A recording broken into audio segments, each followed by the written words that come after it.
This is Mateo, and this is the story of just how strong he is. When Andrea went into labor, everything felt normal. We were excited, nervous, ready to meet our son. And all of a sudden there he was, a perfect, beautiful baby boy. When he was born, for a moment, everything felt perfect. But very quickly, the doctors realized something wasn't right. Mateo's blood count was dangerously low. They ran tests and more tests, and that's when they found it. A brain hemorrhage. They didn't have the resources they needed to help him there. Mateo needed special care. They called a helicopter to come pick him up. He was flown to Cook's Children's Hospital while we drove behind him, not knowing what was waiting for us there. They placed EEG monitors on his head and found out he was having seizures. He even stopped breathing a couple times that first night. They started him on medication to control the seizures. It made him so sleepy, but slowly it started to work. He scared us all so much that both of his grandmothers flew in from opposite sides of the country just to see him. After days of adjusting the medication, the seizures finally ended and they were able to take the monitors off.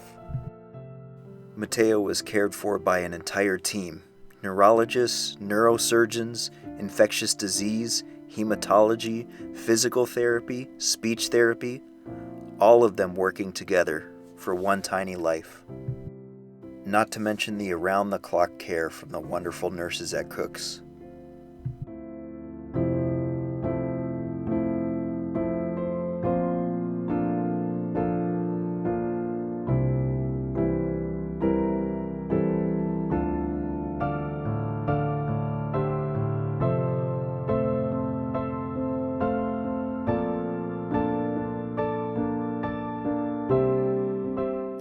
He was starting to have more frequent fevers.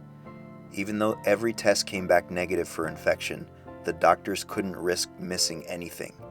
So he underwent 3 weeks of intensive antibiotics, just in case. Eventually, the fevers stopped. He wasn't having seizures, and the weekly brain ultrasounds showed that the bleeding was stable enough where they didn't need to do surgery. Nobody likes being in the hospital, least of all during the holidays. But the great thing about Cook's is they went out of their way to make families as comfortable as possible. They had events, concerts, a spectacular tree lighting ceremony and light display that deserves a video all for itself. It made things a little bit easier since we were there for Thanksgiving, Christmas, and New Year's.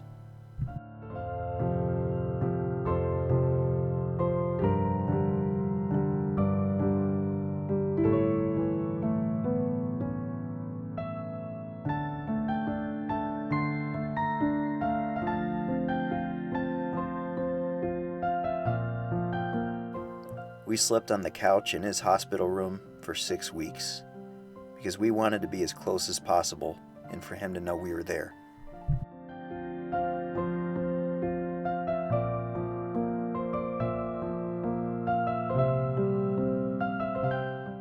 We got to move out of the intensive care unit to another floor because he had improved so much.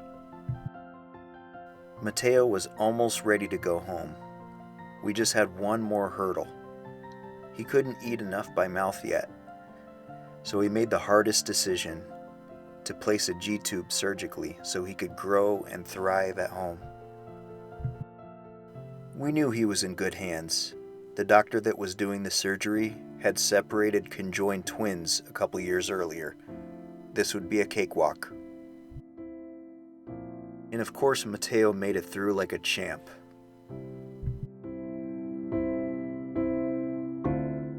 We got to see his whole face for the first time since he was born.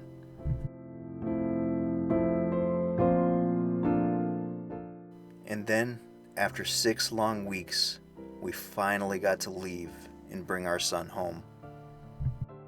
We don't know what the future holds. Brain bleeds cause permanent damage, and it's too soon to know how it will affect him. But if this had to happen, it happened at the best possible time, because babies' brains are elastic. Connections can form in ways adult brains can't. Mateo's brain is still writing its story. Today, Mateo is happy, active, curious. He smiles, he babbles, he keeps us on our toes.